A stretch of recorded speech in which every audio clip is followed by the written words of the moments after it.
Hi students, welcome to our channel. This is Lavian. This is my channel Lavian Social Science. This video is about 7th standard social science geography lesson 1 and part 4 video. Already 3 video upload பண்ணிருக்கோம். So அந்த video பார்க்காதவங்க கீழ இருக்க டிஸ்கிரிப்ஷன்ல இருக்க link use பண்ணி 3 பார்ட்ஸையும் பார்த்துட்டு 4th video பாருங்க. அப்பதான் உங்களுக்கு ஈஸியா அண்டர்ஸ்டாண்ட் ஆகும். So already previous classல we learn about crust, mantle and core. Okay, interior of the earthல இந்த 3 லேயர்ஸையும் வந்து நம்ம ஆல்ரெடி பார்த்தாச்சு. crust பத்தியும் mantle பத்தியும் core பத்தியும் டீடைலா பார்த்தாச்சு. So in this video we will learn about the earth movements. So இந்த வீடியோல நம்ம எதை பார்க்க போறோம்னா பூமியினுடைய மூமெண்ட்ஸ். ஸோ ஏற்கனவே இந்த லெசன் ஸ்டார்டிங்கில் நம்ம பார்த்தோம் எர்த்து வந்து it is not a stable. ஓகேவா, எர்த்துக்குள்ளேயும் சரி எர்த்துக்கு வெளியிலையும் சரி மூவ்மெண்ட் நடந்துகிட்டே இருக்கும். இன்சைட் அண்ட் அவுட் சைடில் சேஞ்சஸ் நடந்துகிட்டே இருக்கும் அப்படிங்கிறத பார்த்தோம். ஸோ அந்த எர்த்து மூவ்மெண்ட்டை பற்றி தான் இந்த வீடியோவில் நம்ம பார்க்க போகிறோம். So first what is lithosphere? Okay, lithosphere is a land. ஓகேவா, பூமியில் இருக்கக்கூடிய நிலப்பகுதியை தான் நான் லித்தோஸ்பியர்னு சொல்கிறோம்.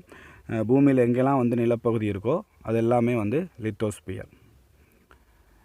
So the lithosphere is divided into lithospheric plates. ஓகேவா, இந்த நிலப்பகுதியை வந்து நம்ம நிலத்தட்டுக்களாக பிரிக்கிறோம், லித்தோஸ்பியரிக் பிளேட்ஸாக பிரிக்கிறோம். எப்படி அப்படின்னா, ஸோ இந்த மாதிரி இதில் இருக்க டெக்டானிக் பிளேட்ஸ்னு சொல்கிறோம். ஸோ இந்த நிலத்தட்டுக்கள் இருக்கு இல்லையா, அந்த காண்டினென்ட் இருக்கு இல்லையா, கண்டங்கள். ஸோ இதெல்லாமே ஒரு பிளேட்டாக நம்ம பிரிக்கிறோம், ஒரு நிலத்தட்டுக்கள் அப்படின்னு சொல்லி நம்ம முயற்சி பிரிக்கிறோம். African plate, north America plate, south America plate, Eurasian plate. நான் யூரோப் அண்ட் ஏஷியா இந்த ரெண்டும் சேர்ந்த நிலப்பகுதியை எரோஷியன் பிளேட்டுன்னு சொல்கிறோம். அதுக்கப்புறம் பசிபிக் பிளேட், கடலுக்கு அடியில் இருக்கக்கூடிய நிலப்பகுதி Pacific plate. Next Indo Australian plate. இது எல்லாமே வந்து நிலத்தட்டுக்கள். ஓகேவா, ஸோ இதெல்லாமே பூமி உருவாகும் போது எப்படி இருந்துச்சுன்னு சயின்டிஸ்ட் சொல்கிறாங்க அப்படின்னா, எல்லாமே ஜாயின் பண்ணி இருந்தது. எல்லா பிளேட்ஸுமே ஒன்றா ஒரே இடத்துல இருந்தது. ஓகேவா, லேண்ட் எல்லாமே ஒரே இடத்துல இருந்தது. ஸோ அதுக்கப்புறம் கொஞ்சம் கொஞ்சமாக மூவ் ஆகி இது எல்லாமே அப்படியே பிரிஞ்சு அங்கங்கே இருக்குதுன்னு சொல்கிறாங்க. ஓகேவா, அதான் வந்து டெக்டானிக் பிளேட்ஸ் அப்படின்னு சொல்கிறோம். இது எல்லாமே நிலத்தட்டுக்கள். ஸோ இதை நம்ம மேஜர் அண்ட் மைனராக பிரிக்கலாம். பெரிய நிலத்தட்டுக்களை வந்து இப்போ நான் ரவுண்ட் பண்ணியிருக்கிறது எல்லாமே மேஜர் பிளேட்ஸ். மற்ற சின்ன பிளேட்ஸ் எல்லாம் அங்கே இருக்குது, அது மைனர் பிளேட்ஸ். ஓகேவா, மேஜர் அண்ட் மைனர் பிளேட்ஸை வந்து டெக்டானிக் பிளேட்ஸை பிரிக்கிறாங்க. Okay, tectonic plates are the sections of earth solid crust that float on the top of the mantle. So இந்த க்ரஸ்ட்டில் இருக்கக்கூடிய இந்த லேயர் வந்து இந்த பிளேட் வந்து எது மேலே மிதந்துட்டுருக்கு அப்படின்னா மேண்டலுக்கு மேலே. ஓகேவா, நம்ம ஏற்கனவே க்ரஸ்ட் மேண்டல் பார்த்துருப்போம். ஸோ மேண்டலுக்கு மேலே இருக்கக்கூடிய லேயர் மேலே இது எல்லாமே அப்படியே ஃப்ளோட் ஆகிட்டுருக்கு. Continental oceanic movements independently over the asthenosphere. ஓகேவா, கான்டினென்டல் க்ரஸ்ட்டும் ஓஷானிக் க்ரஸ்ட்டும் எது மேலே இண்டிபெண்ட்டாக மூவ்மெண்ட் ஆகிட்டுருக்கு அப்படின்னா அஸ்தனோஸ்பியர் அப்படிங்கிற ஒரு லேயருக்கு மேலே. So this is the oceanic crust, கடலுக்கு அடியில் இருக்கக்கூடிய நிலப்பகுதி. This is the continental crust, நார்மலான நிலப்பகுதி. இது ரெண்டுமே லித்தோஸ்பியர் தான். ஓகேவா, ஸோ இந்த லித்தோஸ்பியர் வந்து அஸ்தனோஸ்பியர் அப்படிங்கிற ஒரு லேயர் மேலே இண்டிபெண்ட்டாக மூவ்மெண்ட் ஆகிட்டுருக்கு, தனித்தனியாக வந்து நகர்ந்துக்கிட்டு இருக்குன்னு சொல்கிறாங்க. அஸ்தனோஸ்பியர் அப்படின்னா என்னென்னா, asthenosphere is the part of the mantle that flows and moves the plate of the earth. ஓகேவா, அஸ்தனோஸ்பியர் அப்படிங்கிறது மேண்டிலோடைய ஒரு பார்ட், அப்பர் லேயர். ஓகே, மேண்டிலோடைய அப்பர் லேயர் தான் வந்து அஸ்தனோஸ்பியர். ஸோ இந்த அஸ்தனோஸ்பியர் வந்து என்ன பண்ணுது அப்படின்னா flows and moves the plates of the earth. Okay, இது வந்து மேண்டலுக்கு மேலே மிதந்துட்டுருக்கு. இதுதான் வந்து லித்தோஸ்பியரை வந்து மூவ் பண்ணிகிட்ருக்கு அப்படின்னு சொல்கிறாங்க. ஓகேவா, அஸ்தனோஸ்பியர் அப்படின்னா it's Greek meaning without strength or weak. So அஸ்தனோஸ்பியருக்கு என்ன மீனிங்னா வித்தவுட் ஸ்ட்ரென்த் ஆர் வீக். ஓகேவா, ஸ்ட்ரென்த் இல்லாமல் இல்லாட்டி வீக்காக இருக்கக்கூடிய ஒரு இதுதான் வந்து அஸ்தனோஸ்பியர் அப்படின்னு சொல்கிறோம். மேண்டலுக்கு மேலே மறந்துட்டுருக்கு, அது வீக்காக இருக்கிறனால தான் அது அப்படியே நகர்ந்துகிட்டே இருக்குது. The movements of the earth lithosphere plate is termed as tectonic movements. So இந்த எர்த்து பிளைட் இருக்கு இல்லையா, இந்த பூமியினுடைய நிலத்தட்டுக்கள் எல்லாமே நகர்ந்துக்கிட்டே இருக்குது. ஸோ இந்த மூமெண்ட்டுக்கு பேர் தான் டெக்டானிக் மூமெண்ட்ஸ். ஓகேவா, பூமி உருவாகும் போதே லேண்டெல்லாம் ஒரே இடத்துல இருந்ததாகவும் அதுக்கப்புறம் தான் அதெல்லாம் என்ன ஆச்சு, கொஞ்சம் கொஞ்சமாக டிவைட் ஆகி அப்படியே மூமெண்ட் ஆகி அங்கங்கே அப்படியே காண்டினெண்ட்டாக இருக்குது. இதுவும் இன்னுமே நகர்ந்துகிட்டே இருக்குது. ஃப்யூச்சரில் இதுவும் மாறலாம், இந்த லேண்ட் ஃபார்மும் ஃப்யூச்சரில் மாறதுக்கான வாய்ப்புகள் இருக்குது. But it's take more time, நிறைய மில்லியன்ஸ் இயர்ஸை வந்து எடுத்துக்கும். ஓகேவா, ஸோ இந்த மூமெண்ட்டை, இந்த பிளேட்டோட மூமெண்ட்டுக்கு தான் பேர் என்னென்னா tectonic moments. the energy required to the move these plates in produced by the internal heat of the earth. So இந்த பிளேட்ஸ் எல்லாம் மூவ் ஆகிறதுக்கான எனர்ஜி எங்கேருந்து அவங்களுக்கு கிடைக்கிது அப்படின்னா இந்த பிளேட்ஸுக்கு internal heat of the earth. So ஏற்கனவே நம்ம பூமி கோர் பற்றி படிச்சிருப்போம். கோரில் 6000 டிகிரி செல்சியஸ் இருக்கு இல்லையா? ஸோ அதிலிருந்து வரக்கூடிய அந்த ஹீட் எனர்ஜி தான் வந்து இந்த பிளேட்ஸ் எல்லாமே மூவ்மெண்ட் பண்ணுதுன்னு அர்த்தம். ஓகேவா? அந்த பிளேட்ஸ் மூவ் ஆகிறதுக்கான எனர்ஜி எங்கேருந்து கிடைக்குதுன்னா இன்டீரியர் ஆஃப் த எர்த்தில் இருக்கக்கூடிய ஹீட்டில் இருந்து தான் அதுக்கு எனர்ஜி வந்து கிடைக்குது. These plates move in different direction and different speed. So இந்த பிளேட்ஸ் எல்லாம் ஒரே மாதிரி டைரக்ஷனில் ஒரே மாதிரி என்ன செய்யாது, மூவ் ஆகாது, ஒரே ஸ்பீட்லேயும் மூவ் ஆகாது. ஸோ இது எல்லாமே டிஃப்ரெண்ட் டைரக்ஷனில் மூவ் ஆகும். ஸோ இந்த ஏரோ மார்க்கை பார்த்தா உங்களுக்கு தெரியும். ஸோ இந்த எல்லா லேண்டுமே ஒரே இடத்துல தான் இருந்தது. ஓகேவா? இந்த America, north America, Africa, Asia, Australia எல்லாம் ஒரே இடத்துல தான் இருந்துச்சு லேண்டு. அதுக்கப்புறம் தான் இந்த பிளேட்ஸ் எல்லாம் கொஞ்சம் கொஞ்சமாக மூவ் ஆகி என்ன பண்ணுது, அப்படியே வந்து ஸ்ப்ரெட் ஆகி எல்லா பக்கமும் இப்போ இருக்குது. ஓகேவா? இன்னும் பல மில்லியன் இயர்ஸ் ஆச்சு அப்படின்னா இந்த டைரக்ஷனும் இருக்காது, இந்த லேண்ட் ஃபார்மும் இருக்காது, இந்த லேண்டுமே வந்து டிஃப்ரெண்ட் ஆகும் இன்னும் பல மில்லியன் இயர்ஸ் ஆகிறதுக்கப்புறம். ஓகேவா? ஸோ டிஃப்ரெண்ட் டைரக்ஷனில் இது மூவ் ஆகிட்டுருக்கு. அதே மாதிரி டிஃப்ரெண்ட் ஸ்பீடில். ஓகேவா? ரொம்ப சடனாலாம் ரொம்ப ஸ்பீடாலாம் இது மூவ் ஆகாது. ஒரு வருஷத்துக்கே 1 சென்டிமீட்டர் 2 சென்டிமீட்டர் அந்த மாதிரி ஸ்பீடில் தான் இது மூவ் ஆகும். Plates moves away from each other creating wide rift. ஓகேவா? பிளேட்ஸ் வந்து ஒன்றுக்கு ஒன்று எதிர் திசையில் மூவ் ஆச்சு அப்படின்னா, ஓகே, ஒரு 2 பிளேட் இருக்குது, ஒரு பிளேட் லெஃப்ட் சைடும் இன்னொரு பிளேட் ரைட் சைடும் வந்து மூவ் ஆச்சுன்னா சென்டரில் ஒரு நல்ல ரிஃப்ட் வந்து உருவாகும், ஒரு பள்ளம் வந்து உருவாகுது. ஓகே, இந்த பிக்சரில் வந்து பார்த்திங்கன்னா தெரியும். லித்தோஸ்பியர் வந்து லெஃப்ட் சைடு ஒரு ஏரோ மார்க் போட்டிருக்காங்க, ரைட் சைடு ஒரு ஏரோ மார்க் போட்டிருக்காங்க. ஸோ 2 பிளேட்டும் ஆப்போசிட் டைரக்ஷனில் மூவ் ஆச்சு அப்படின்னா சென்டரில் ஒரு ரிஃப்ட் வந்து உருவாகும். ஸோ இந்த மாதிரி ஒரு ரிஃப்ட் ஜோன் வந்து உருவாகுது. ஸோ இப்போ ரீசெண்டாக வந்து எங்கே இந்த ரிஃப்ட் ஜோன் நடக்குது அப்படின்னா ஆஃப்ரிக்கா காண்டினென்ட்டில். ஓகேவா? ஆஃப்ரிக்கா காண்டினென்ட்டில் இருக்கக்கூடிய இந்த ஆஃப்ரிக்கன் பிளேட்ஸ் வந்து is rifting in the eastern interior of the African continent along the east African rift. The rift zone separate the African plate to the west from the Somali plate. So இந்த இதில் இருக்கக்கூடிய அந்த Somali பிளேட்டுன்னு கீழே ஒரு name கொடுத்துருக்காங்க பாரு, Somali plate. இந்த பக்கம் ஆரஞ்சு கலர் இருக்குது ஆஃப்ரிக்கன் பிளேட். இந்த சோமாலி பிளேட்டும் ஆஃப்ரிக்கன் பிளேட்டும் என்ன ஆகுது அப்படின்னா மூவ் ஆகுது. ஓகேவா? ஈஸ்ட் அண்ட் வெஸ்ட் சைடில் மூவ் ஆகிறதுனால சென்டரில் இருக்கக்கூடிய ஒரு ரெட் கலர் லேயர் வந்து ரிஃப்ட் லேயர். ஓகேவா? இது வந்து ஒரு ரிஃப்ட் வந்து அந்த இடத்துல ஃபார்ம் ஆகுது. At some places plates come closer and collide. So ஒரு சில இடத்துல வந்து பிளேட் வந்து என்ன ஆகுதுன்னா நேருக்கு நேராக மோத ஆரம்பிக்குது. ஓகேவா? நேருக்கு நேராக மோதி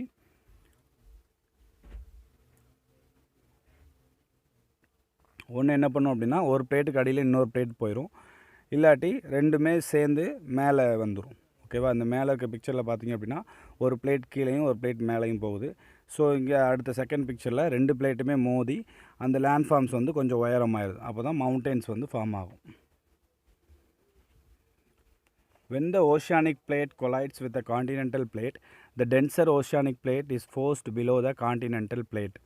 ஸோ ஓஷானிக் பிளேட்டும், ஓகே, கடலுக்கு அடியில் இருக்கக்கூடிய நிலப்பகுதியும் நார்மலாக காண்டினென்டல் பிளேட்டும் இது ரெண்டும் வந்து மோதல் ஏற்படும்பொழுது ஓஷானிக் பிளேட் வந்து டென்சர் அதிகம்னு சொல்லி ஏற்கனவே படிச்சிருக்கோம் இல்லையா? கடலுக்கு அடியில் இருக்கக்கூடிய நிலப்பகுதி தான் டென்சிட்டி அதிகம். ஸோ அது ஆட்டோமேட்டிக்காக கீழே போயிடுது, பிலோவாக போயிடுது. ஸோ காண்டினென்டல் பிளேட் வந்து மேலே போயிடுது. ஓகே, இந்த பிக்சரில் வந்து பார்த்திங்கன்னா லித்தோஸ்பியர், இந்த ஓஷானிக் க்ரஸ்ட் இருக்கு இல்லையா? இந்த லித்தோஸ்பியரில் வந்து ஓஷானிக் க்ரஸ்ட் வந்து கீழே போயிடுது, காண்டினென்டல் க்ரஸ்ட் வந்து மேலே போயிடுது. ஏன் அப்படின்னா ஓஷானிக் க்ரஸ்ட் வந்து டென்சிட்டி அதிகம், காண்டினென்டலில் வந்து டென்சிட்டி குறைவு.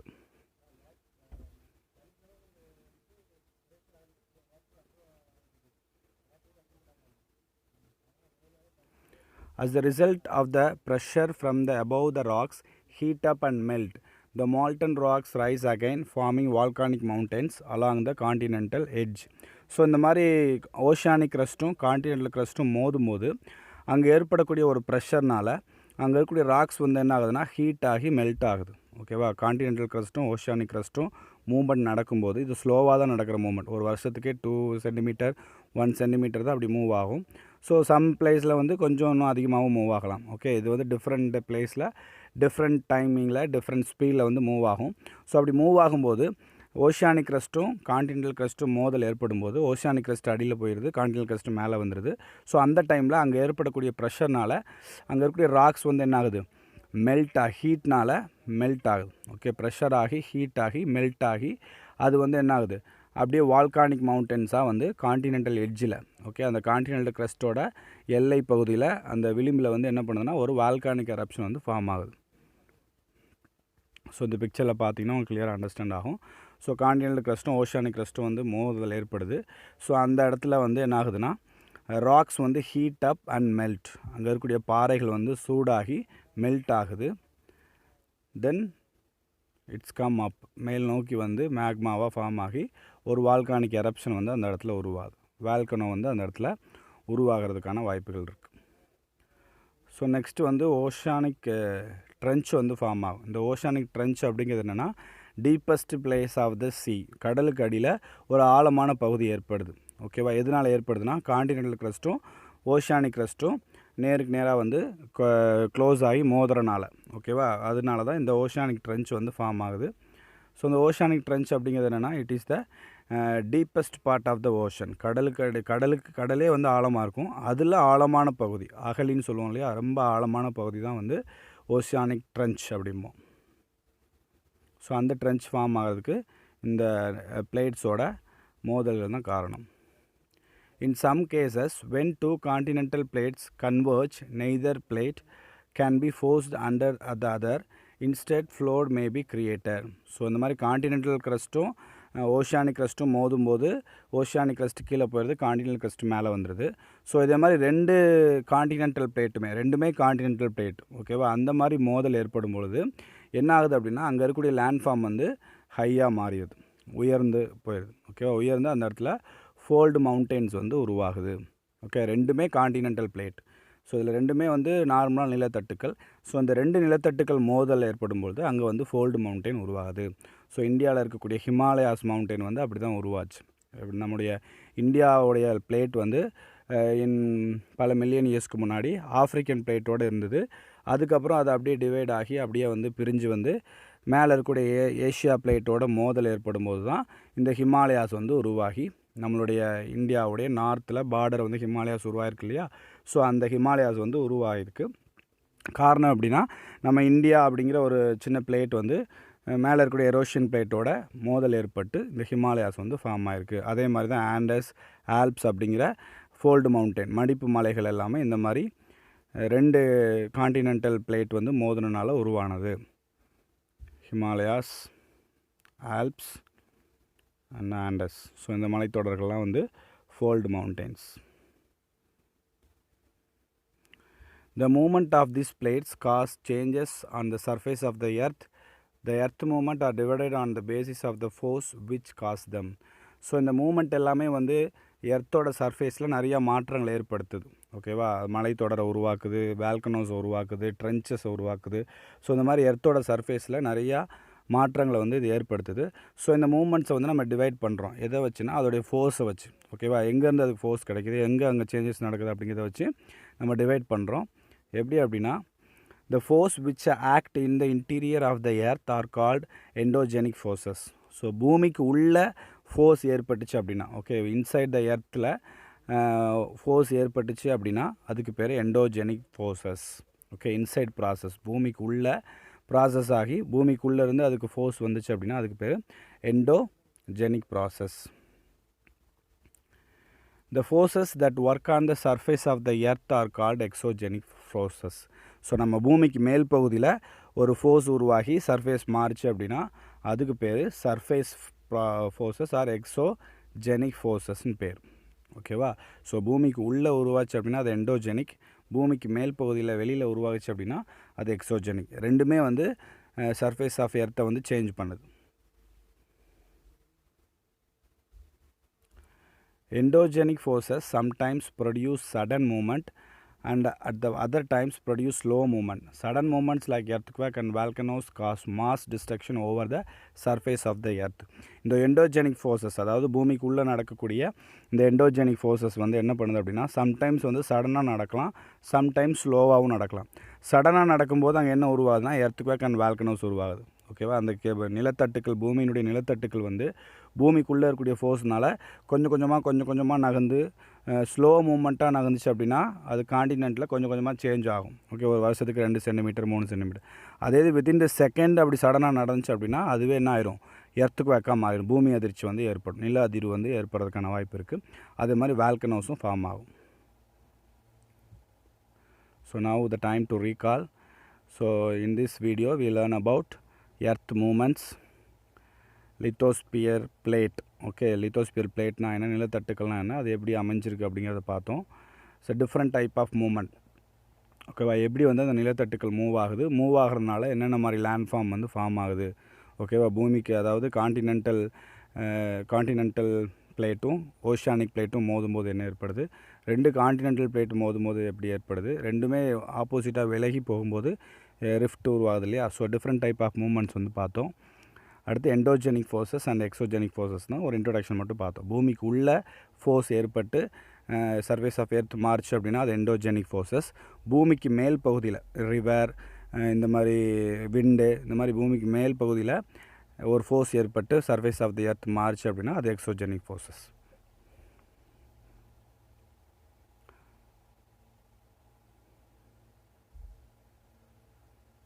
Thank you students, thank you for watching.